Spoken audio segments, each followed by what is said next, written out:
पाकिस्तान ने फिर बरसाया अफगानिस्तान में कहर। मस्जिद स्कूलों पर हमलों से मची तबाही। ये पूरी जानकारी आपको दे रहे हैं इस रिपोर्ट के जरिए। पाकिस्तान और अफगानिस्तान के बीच तनाव फिर बढ़ गया है। अफगानिस्तान ने पाकिस्तान पर नागरिक शहरी इलाकों में हमले का आरोप लगाया है, जिसमें लोगों की जान गई है और कई घायल हुए हैं। शांति वार्ता के बावजूद हालात सामान्य नहीं है और दोनों देशों के बीच टकराव का खतरा बना हुआ है।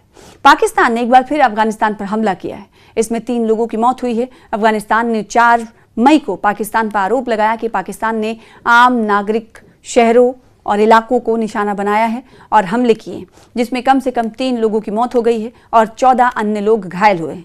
दोनों देशों के बीच आपको बताएं कि हाल ही में हुई शांति वार्ता के बावजूद तनाव अभी भी बना हुआ है। अफगान सरकार के उप प्रवक्ता हमदुल्ला फितरत ने सोशल मीडिया प्लेटफॉर्म एक्स पर पोस्ट कर लिखा है कि पाकिस्तानी हमलों में पूर्वी अफगान प्रांत कुनार में 2 स्कूल, 2 मस्जिदें और एक हेल्थ सेंटर तबाह हुए हैं। पाकिस्तान की ओर से इस आरोप का तत्काल कोई जवाब नहीं आया है। पाकिस्तान ने अफगानिस्तान में आम नागरिकों वाले इलाके पर हमला करने के पिछले आरोपों को भी बार बार खारिज किया था।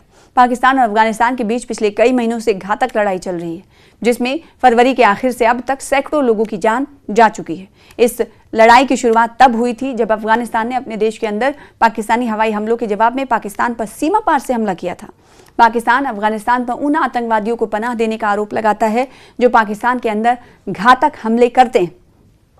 इनमें खास तौर पर पाकिस्तानी तालिबान शामिल है, जिसे तहरीक-ए-तालिबान पाकिस्तान या TTP के नाम से जाना जाता है।